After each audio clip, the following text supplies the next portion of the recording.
Caleb ran between the cars with the box of candies pressed tightly against his chest. The sound of horns exploded around him, the smell of gasoline and burnt asphalt mixed with the sweat dripping down his face. He stumbled on the curb but didn't stop. He slipped between a yellow taxi and a black SUV, reaching the half-open window of a dark sedan. He knocked on the glass with his knuckles. $1, sir. Just one pack, he said in a hoarse voice. The driver, a man in an ill-fitting suit and a slightly loose tie, kept his eyes fixed ahead. Michael took a deep breath, as if he was already at his limit before the day had even begun. The boy insisted, knocking again, harder this time. Please, just one pack. Michael turned his face away, pretending not to see. He gripped the steering wheel so tightly that his knuckles turned white. The light turned green. Without thinking twice, he stepped on the gas. The car sped forward, leaving Caleb behind, standing on the sidewalk, watching the cars drive away. The boy took a deep breath. His legs were shaking. Another rejection. Another day when the fear of going home without money felt bigger than the hunger in his stomach. He looked down at the almost full box in his hands. Selling it all by the end of the afternoon seemed impossible. But going back empty-handed, that was impossible too. Across town, Michael pulled into the parking lot of the office building where he worked. He sat at his desk, opened his laptop, but the numbers on the screen felt distant. All he saw, in quick and fragmented flashes, was that boy's gaze. A gaze that wasn't just asking for money. It was more than that. It was exhaustion. It was fear. It was abandonment. He tried to push the image out of his mind. He put on his headphones, turned up the volume, and buried himself in the spreadsheets. But the inner voice, the one he had learned to ignore for years, began to whisper again. Do something. On his way out of the office, the drive home was automatic. When he realized it, he was parked at the same light, same time, same intersection, and there was Caleb. The boy was walking slowly between the cars, his shoulders slumped, his head down, as if the little energy he had was already drained. Michael watched from inside his car like a powerless spectator. This time Caleb didn't even knock on the window. He stopped next to the car, staring at his own shadow on the asphalt. Michael hesitated for a few seconds. Then he rolled down the window. Hey, he called out. Caleb turned his face, surprised. For a moment, it seemed like he couldn't believe someone was speaking to him. Give me 2 packs of those candies, Michael said, extending a $5 bill. The boy ran to the window, handing him the packs with trembling hands. When Michael asked his name, Caleb only answered softly, like someone used to not being heard. Caleb. Before he could say anything else, the light turned green and cars started honking. Michael stepped on the gas and drove off, but this time, with something inside his chest that felt heavier than ever. That night, sleep was impossible. Michael tossed and turned in bed every 5 minutes, staring at the dark ceiling of his apartment, listening to the muffled sound of distant traffic.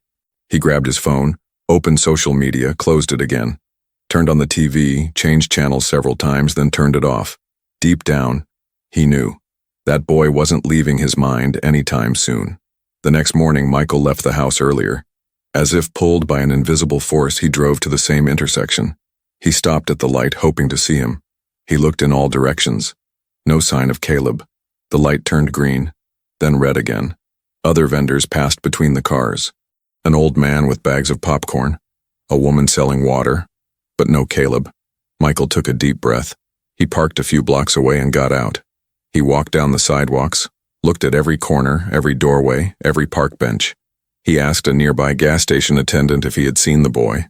The guy just shrugged, uninterested. Michael sat on a bench, opened his phone, stared at the screen, not knowing what to do. For a moment, he thought about calling someone. But who? It had been so long since he'd had a real conversation with anyone that the idea of asking for help felt absurd. He thought of Lucas. His number was still saved, but the space between them was too great. They hadn't spoken since Christmas. Another accumulated silence. After almost an hour sitting there, Michael decided to go back to his car.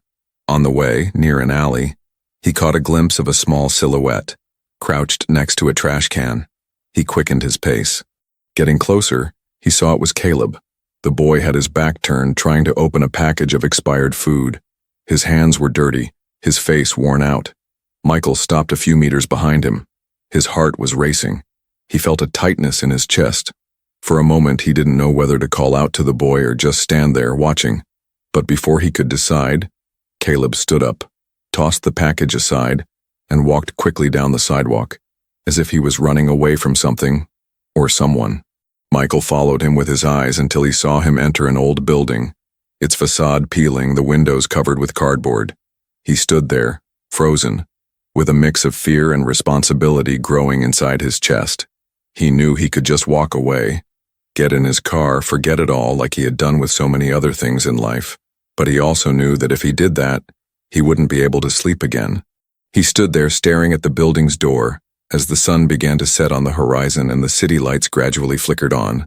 The dilemma was clear: walk away or go through that door. And deep down, he already knew what his choice would be. Michael stood for a few minutes in front of the building, staring at the poorly fitted wooden door as if it were a bigger obstacle than it really was. The distant sound of cars on the avenue seemed muffled there.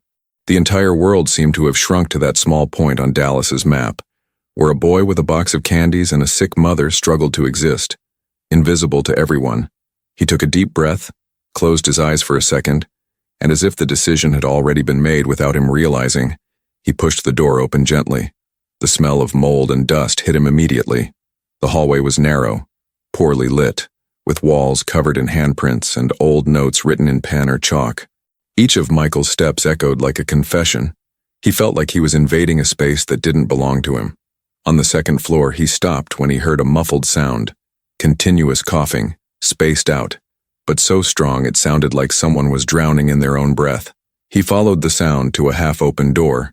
He pushed it open slowly. The room was small, barely fitting the mattress on the floor. The only piece of furniture was a backless chair propped in a corner. Near the window, Caleb was kneeling, holding a damp cloth and trying to bring down his mother's fever. Rachel lay there, covered by a blanket too old to protect from anything. Her skin had a pale, almost gray tone, and her chapped lips trembled between coughs. Her eyes could barely stay open. Caleb turned when he heard the creak of the door. The fear in his gaze cut Michael deeply. "What are you doing here?" The boy's voice came out weaker than on other days. Michael raised his hands in a gesture to show he didn't want to intrude or scare them. I was worried. You weren't at the light yesterday. I looked for you all over the city." Caleb remained silent for a few seconds, then lowered his eyes, focusing back on his mother. "We didn't leave home yesterday. She got much worse." Michael stepped in slowly, stopping a few steps from the door.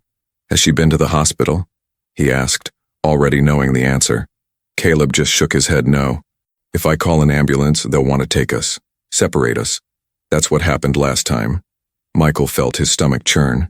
He had heard stories like this before, but it was different when there was a face, a name, and a gaze like Caleb's. "I can try to help," he said softly. "I can buy medicine, food, whatever you need." Caleb took a deep breath, hesitating. His voice came out as a thread. "I don't want charity." "It's not charity," Michael replied sincerely. "It's just help." From one person to another. Rachel coughed harder. Michael moved closer. He saw the dark circles under her eyes, the cold sweat on her forehead. "She has a very high fever," he said, crouching beside the bed. "And if it's pneumonia, or something worse, she might not survive." Caleb closed his eyes as if trying to force that possibility out of his mind. I'll get the money," the boy said, his voice breaking. "Tomorrow, I'll sell more. I can even go to another avenue." Michael felt a knot in his throat. "You shouldn't be handling this alone," he said, in a tone he himself recognized as fragile. Caleb stood up slowly. "I don't have a choice." His words hit like a punch. Michael looked around. He saw the empty packages on the floor, the little food in a plastic bag in the corner, a half-full water bottle. Without saying another word, Michael stood up and left. He went down the stairs quickly, crossed the street, entered a pharmacy and bought fever reducers, a thermometer, and some emergency soups. Then he stopped at a small market and picked up some fruits, cookies, and juice. Back at the building, he handed the bags to Caleb, who looked at everything with suspicion but accepted without protest. Michael spent the afternoon there. He hadn't planned to, but he couldn't bring himself to leave. He wet cloths to bring Rachel's fever down. insisted she drink at least a few sips of water. Little by little, Caleb stopped looking at him with that same fear as before. When the clock struck almost 5 in the afternoon, Michael looked at his phone. Several unread email notifications. 3 missed calls from the office. But at that moment, none of it seemed to matter. Before leaving, he knelt next to Caleb. "I'll come back tomorrow," he promised. "If her fever doesn't go down, we'll have to take her to a hospital. Together. The right way. And I won't let them separate you two." Caleb didn't answer immediately. After a few seconds, he just nodded, like someone who still doesn't believe, but desperately wants to. Michael left the building with his heart racing. When he got into his car, before starting the engine, he picked up his phone. He opened Lucas's contact again. His thumb hovered over the call button. He took a deep breath. He gave up. He put the phone back in his pocket, started the car, and drove off. But in his chest, one certainty pounded. Tomorrow, he would return. And what he didn't know was that that simple decision would end up changing not just Caleb's life, but his own as well. Michael woke up before the alarm that morning. It was still dark outside, but he was already sitting on the edge of the bed, elbows resting on his knees and hands covering his face. He had slept poorly, as if the weight of the previous day was pressing down on his lungs, making it hard to breathe. Every time he closed his eyes, the image of Rachel sweating with fever flashed back. And Caleb's gaze, that gaze, it was impossible to forget. He had a quick coffee, grabbed his car keys, and left. He didn't go to work. He didn't go anywhere except that old building where the city seemed to have forgotten people lived. The sky still carried a dark blue tone when he parked a few blocks away, as if he was afraid of being seen. He climbed the steps slowly, already knowing the way. When he reached Caleb's floor, the hallway was too silent. He knocked on the door gently. Silence. "Caleb?" he called softly. Nothing. He pushed the door open slowly. It was unlocked. Rachel was still lying in the same spot, but her breathing seemed even weaker than the night before. The fever hadn't gone down. Her eyes barely opened. Caleb was sitting beside her, his face resting on his knees, as if he had spent the whole night awake in a lonely, exhausted vigil. Michael walked in. "I told you I'd come back," he said, trying to hide the worry in his voice. Caleb lifted his face slowly. The dark circles under his eyes were deeper. His hair stuck to his sweaty forehead. For a second, there was silence between them. As if each was waiting for the other to say something, neither had the courage to speak. "She's worse," Caleb finally said. His voice was a whisper. Michael knelt beside the bed. He touched Rachel's forehead. It burned even hotter than the day before. "She needs a doctor. Now," he said firmly. Caleb bit his lip hard. Tears welled up in his eyes, but he held them back like someone who had already learned that crying solved nothing. "I'm scared," he said, his voice trembling. Michael sighed. "I know, but if we wait any longer, it might be too late." They stayed silent for a few seconds. Rachel's shallow breathing was the only thing breaking the emptiness in the air. Michael picked up his phone, opened a ride app, and called a car. He didn't want to call an ambulance and scare Caleb even more. "Come on, I'll take you both," he said, helping the boy gather the few belongings they had. A plastic bag with old clothes and his mother's nearly faded ID card. On the way to the hospital, Caleb held Rachel's hand the entire time, his gaze fixed on her as if she might simply stop at any second. Michael, sitting beside them, stared out the window. The streets that once felt so familiar now carried a different weight. Everything felt new and strange, as if he was seeing the city for the first time. The stores opening, people walking hurriedly, distant sirens. And there, inside that car, 3 lives intertwined by chance, or perhaps by some reason he couldn't yet understand. At the hospital, Rachel was taken straight to triage. Michael and Caleb waited in the waiting room. The boy sat curled up, hugging his knees, his gaze fixed on the door where his mother's stretcher had disappeared minutes before. Michael tried to start a conversation. "How long has she been like this?" Caleb hesitated before answering. "A few days, maybe a week. I don't really know." "And you, do you have any relatives? Any family friends?" The boy shook his head. "There's no one. Just us two." Michael felt his chest tighten again. The urge to do something was enormous, but the fear of doing the wrong thing was even greater. The hours passed slowly. Michael left to buy a sandwich and a bottle of water. He returned and set it next to Caleb, who picked up the package without a word, but ate as if he hadn't eaten in days. When the doctor finally came out of the emergency wing, his serious face left no room for illusions. Her condition is severe, advanced pneumonia, but she got here in time.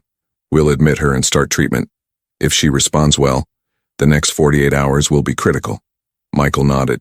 He looked at Caleb. The boy seemed petrified, his eyes fixed on the floor. "Can I see her?" he asked in an almost inaudible voice. The doctor shook his head gently but firmly. "Not right now. She needs complete rest." Michael thanked him. When the doctor walked away, Caleb remained motionless.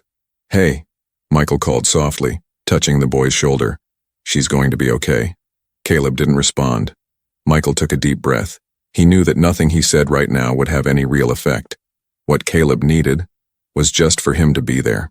They stayed in that room for more than 2 hours. Caleb didn't say another word. Michael didn't either.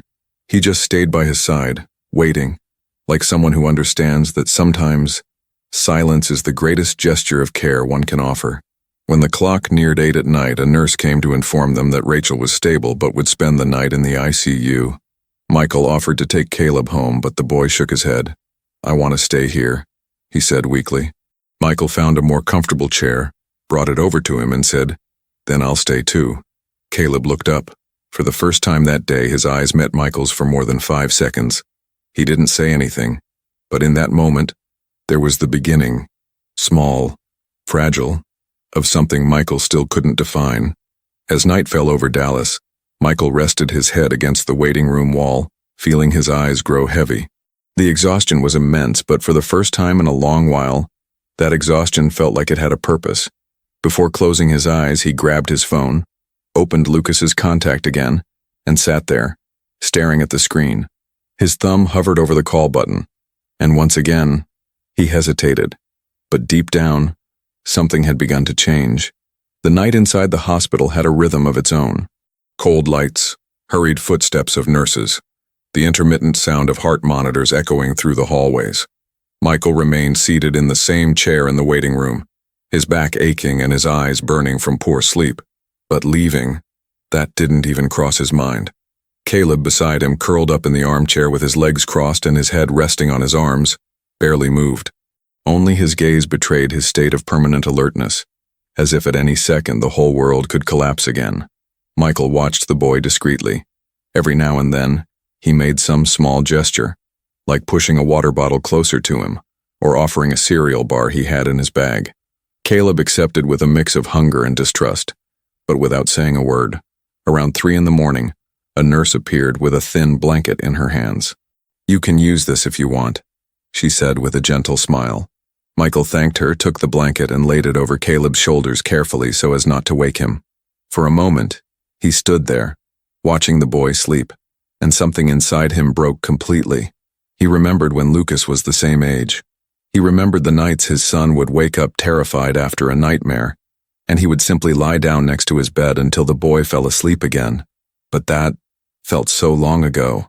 It belonged to another life, a life that he himself, little by little, had let slip away. The weight of longing and guilt was so strong that Michael stood up, walked into the hallway, and took out his phone. He opened Lucas's contact once again. For a few seconds, he just stared at the screen. This time, with a decisive gesture, he pressed the call button. The phone rang. Once, twice, 3 times. On the 4th, the call went straight to voicemail. Michael stood there, phone in hand, feeling his chest tighten in a way that was almost physical. He put the phone back in his pocket, took a deep breath, returned to the waiting room, and before sitting down again, made a silent promise to himself. When all of this was over, he would try to fix what he had broken with his own son. When morning came, the doctor returned with news.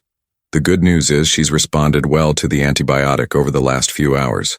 Her fever has started to go down. She'll still need observation, but for now, she's stable, he said with a tone of relief. Michael let out a long sigh. He felt an enormous weight lift off his shoulders.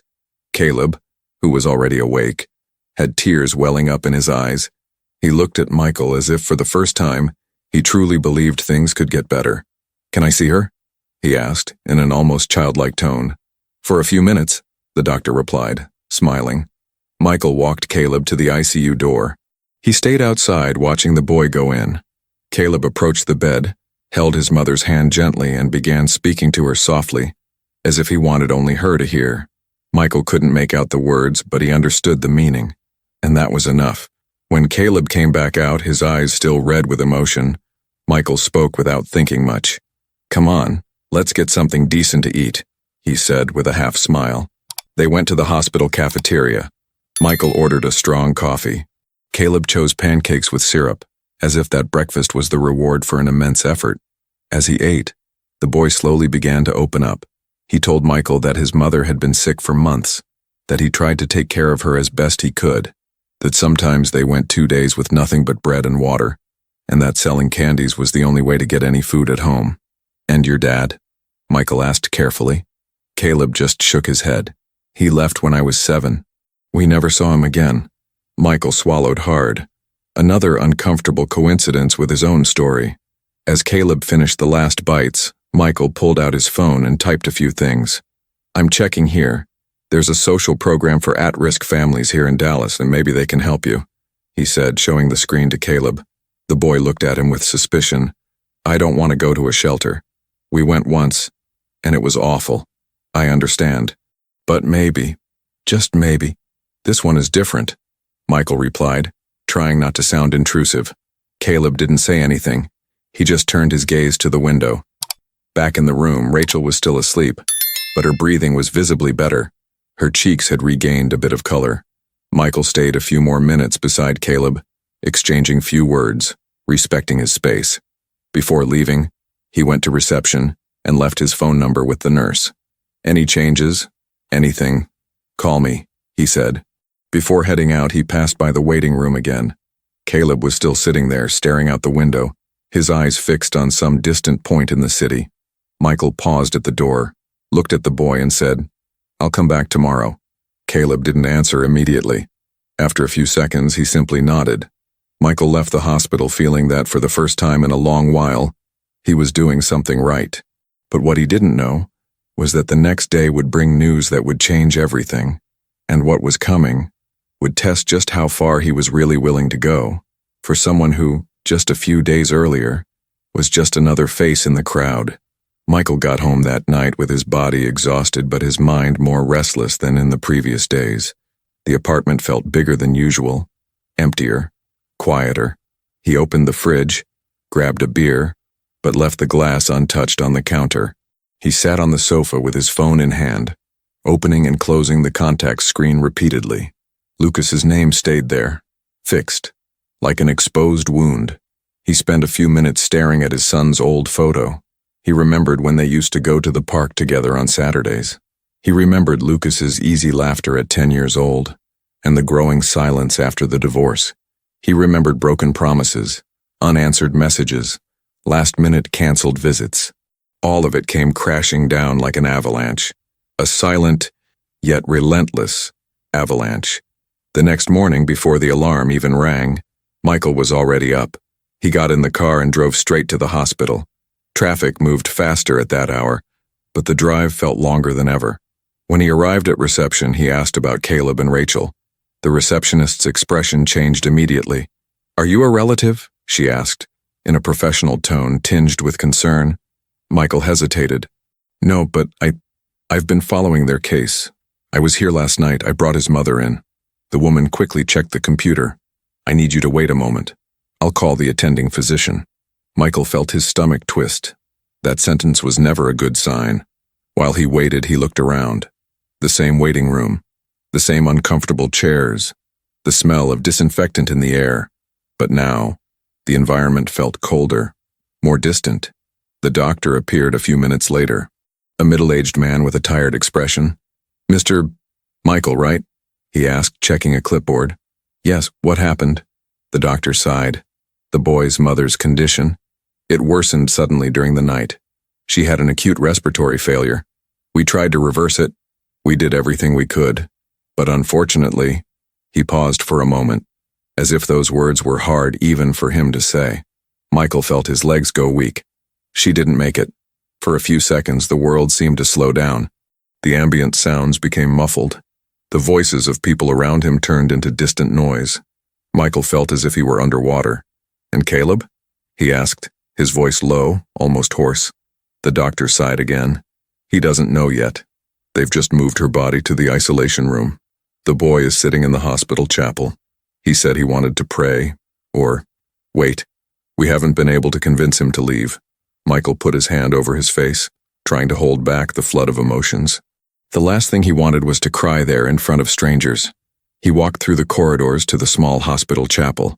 The space was simple, with wooden benches, dim lighting, and a few flickering electronic candles in a corner. Caleb was sitting in the last pew, his hands clasped together, his head bowed. Michael stood at the door, watching him silently for a few moments. "Caleb," he called softly, his voice controlled. The boy slowly lifted his gaze. There was a deep exhaustion in his eyes, a mix of fear and confusion. "They said that she's sleeping, that they're taking care of her," Caleb said, a thread of hope in his voice. Michael felt the knot in his throat tighten even more. He sat beside him slowly. He began, but the words failed him. He took a deep breath, tried again. "Caleb, I need to tell you something." The boy looked at him, his eyes starting to glisten with restrained tears. "No," he whispered, as if he already knew. Michael closed his eyes for a second. Then, with all the care in the world, he continued. "Your mom, she didn't make it, Caleb." The world seemed to stop. The boy froze, his eyes wide, as if his brain refused to process the information. "No," he repeated, louder this time. "No, you're wrong. She's just sleeping. She's just—" Michael tried to move closer, but Caleb abruptly stood up and ran out of the chapel. He passed through the corridor, eyes brimming with tears, pushing past anyone in his way. Michael followed, but when he turned the corner, Caleb had already disappeared among the elevators. He spent the next few minutes searching for him through the hospital floors.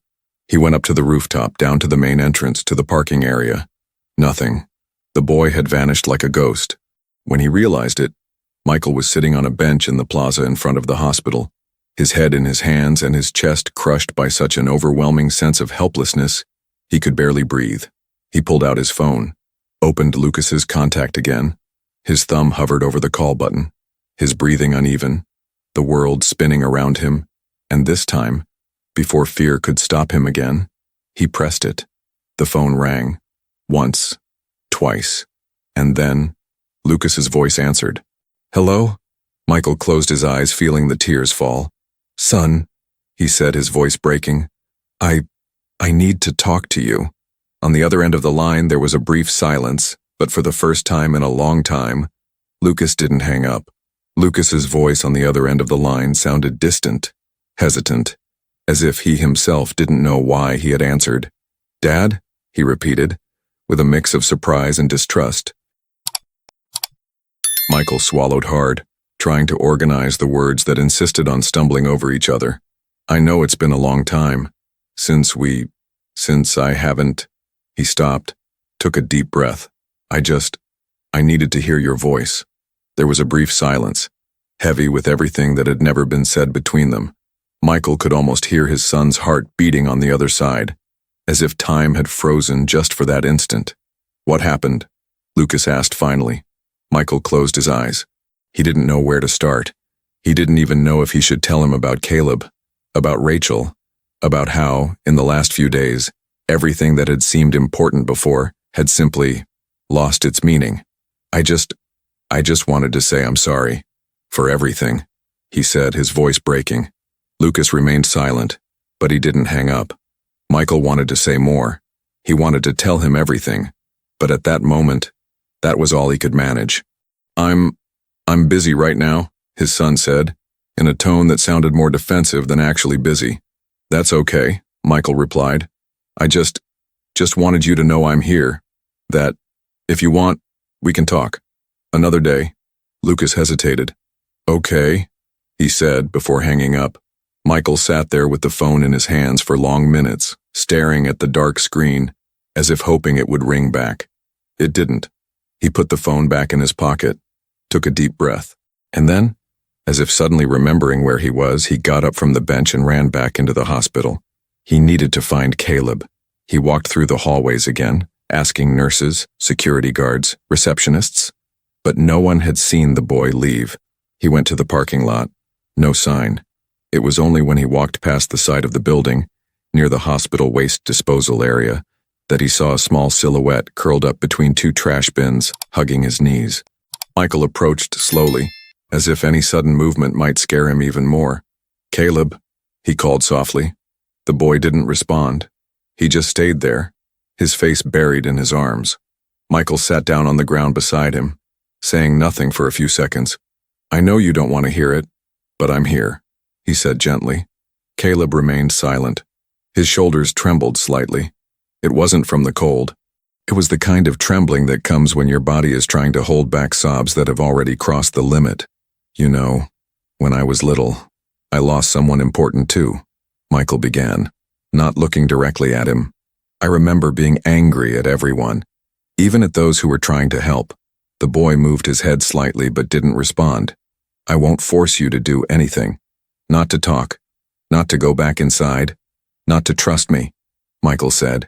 "But I'm going to stay here until you let me in." The silence remained, but this time, it was a different kind of silence. After a few minutes, Caleb slowly stood up. His eyes were red, his face streaked with tears and dirt. "I don't want to go to a shelter," he said, his voice hoarse. Michael nodded. "I know. They always separate everyone. They put us with strangers. They say it's to help, but it's not." His voice started to break again. I just want to go home." Michael felt his stomach twist. Caleb's concept of home was that old building, that mattress on the floor, those moldy walls. But it was the only place where he felt safe. "I'm not going to let them take you away," he said firmly. "How?" the boy asked, his eyes full of distrust. Michael took a deep breath. The truth was he didn't have an answer yet. But that didn't matter right now. "First, let's take care of you. Then, we'll figure out the rest. Together." Caleb stood still, as if calculating whether or not he could believe him. Finally, he just nodded very slowly. Michael took him back inside the hospital, asked for an improvised room for him to rest for a few hours. The nurses, already familiar with the case, were understanding. While Caleb slept, Michael sat in the hospital cafeteria with a cup of cold coffee in his hands. He opened his phone browser and started searching. Temporary guardianship process. How to get emergency custody of a minor in Dallas. Voluntary family foster programs. Each click seemed to open a new wall of bureaucracy, documents, interviews, and endless processes. But for the first time, Michael didn't feel intimidated by it. He knew the road ahead would be long, difficult, but after everything, giving up was no longer an option. When he returned to the pediatric floor, a nurse called him into the hallway. "There's someone here asking for Caleb," she said with a worried look. Michael frowned. "Who?" "A woman. She says she's from social services. She's at reception." Michael's stomach turned into a knot. He hurried down the stairs. At the desk stood a woman in a gray blazer, hair tied back, holding a clipboard. The badge on her chest was clear. Department of Child Protective Services. She looked up when she saw him. "Mr. Michael?" she asked, with a cordial but firm tone. "We need to talk about the boy." Michael swallowed hard. Now, she confirmed. And at that moment, Michael understood that what was coming would be the biggest challenge of all. Michael took a deep breath before following the social worker into a consultation room next to reception. His heart pounded in his chest, as if sensing he was about to lose something he hadn't even truly gained yet. The woman opened a file of documents and began speaking in a rehearsed, protocol-driven tone, the kind of speech she had probably repeated dozens of times that week. "We received notification from the hospital regarding the passing of Ms. Rachel Miller and the presence of the minor Caleb Miller unaccompanied. By protocol, the next step is to refer him to temporary care until a full evaluation can be conducted." Michael tried to interrupt, but she continued. "We understand you were present at certain moments, but you are not a legal relative of the child. This makes your situation quite delicate," she said, flipping through the papers with indifference. Michael pressed his hands firmly against the table. "I understand the protocols, but I'm not a stranger. I was the one who brought his mother here. I stayed with him these past days. I was the one who bought the medicine, the food." His voice faltered for a moment, but he continued. "And more than that, I promised him he wouldn't be separated again. The woman took a deep breath, a clear sign she dealt with these kinds of appeals often.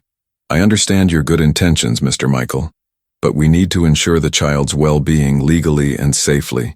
You can fill out this form if you wish to apply as a temporary guardian. Then, the department will assess your request. But it's a process that could take weeks, maybe months. Michael felt his stomach turn. Weeks? Months? Time was the one thing Caleb didn't have right now. He took the pen and filled out the form with trembling hands. But when he finished, he knew it wouldn't guarantee anything. It was just paperwork. He returned to the pediatric floor, his mind spinning. He found Caleb sitting in an armchair near the window, staring at the hospital's inner courtyard. His eyes were still red, but his gaze was lost, distant, as if he were trying to disconnect from everything around him before the pain caught up again. Michael approached slowly. "They want to take you to a shelter," he said, with the sincerity he knew the boy deserved. Caleb took a deep breath. "I already knew," he replied in a low voice. I offered to stay with you, but they said there are a lot of processes it needs to go through." Caleb just nodded, without looking him in the eyes. Michael sat down beside him. "But I promise, I will do everything I can to make sure that doesn't happen," he said, his voice breaking. The boy turned his face slowly, looking at Michael with an expression of exhaustion and disbelief. "Everyone promises," he said, almost in a whisper. And those words cut Michael in a way he had never felt before. That night, Caleb was taken. 2 social services workers came to get him. Michael tried to argue until the last second, but the rules were clear. Before getting into the official car, Caleb turned around one last time. He stood still for a few seconds. His eyes locked on Michael's, a look that mixed fear, sadness, and one last hope, even if it was tiny. Michael raised his hand as if wanting to hold back time, but he could do nothing except watch the car disappear into Dallas's traffic. The hours that followed were a blur. He returned home but couldn't sit still. He opened his computer and spent the entire night reading everything he could about guardianship processes, emergency custody, and foster families. He sent emails, filled out forms, called public agencies. In the middle of the night, he wrote a handwritten letter detailing everything, from the first day at the traffic light to the hospital, to Rachel's death. The next day, before sunrise, he was at the door of the Department of Child Protective Services building. He refused to wait for an appointment. He insisted until someone would speak to him. In the following days, he went to the hospital to collect copies of Rachel's admission documents. He contacted the responsible social worker. He sought out volunteer lawyers. He involved as many people as he could. And while all of this was happening, Michael called, every day, to Lucas's phone. The first call still went straight to voicemail, but on the 4th attempt, Lucas answered. "Dad, what's going on? Why are you calling me so much?" Michael took a deep breath. "I'm trying to do the right thing, son. After so long, I'm trying to fix something," he replied, his voice trembling. There was silence on the other end. "Can I see you? Just to talk?" Michael asked. Lucas hesitated. "Okay, but just for a coffee," he replied. It was a start. Small, fragile, but a start. 2 weeks later, Michael received a call. It was from the social worker. "Mr. Michael, your request has been reviewed. Considering your recent involvement, the support provided to the minor Caleb Miller, and the absence of close relatives, the department has decided to grant you temporary custody while the case is assessed in more depth." Michael closed his eyes.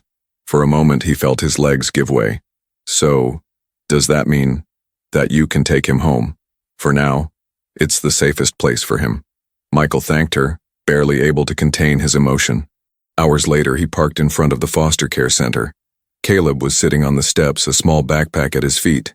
His face was worn, but when he saw Michael, his eyes lit up as if a piece of hope came back to life. Michael knelt in front of him. "I promised.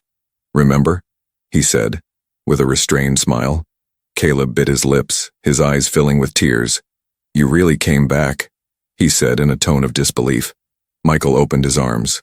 Caleb hesitated, for less than a second, before throwing himself into the most sincere hug Michael had received in years. As they stayed there, hugging each other, Michael knew that this story didn't end there. It was the beginning of something new. something he never knew he needed, and now he would never let go.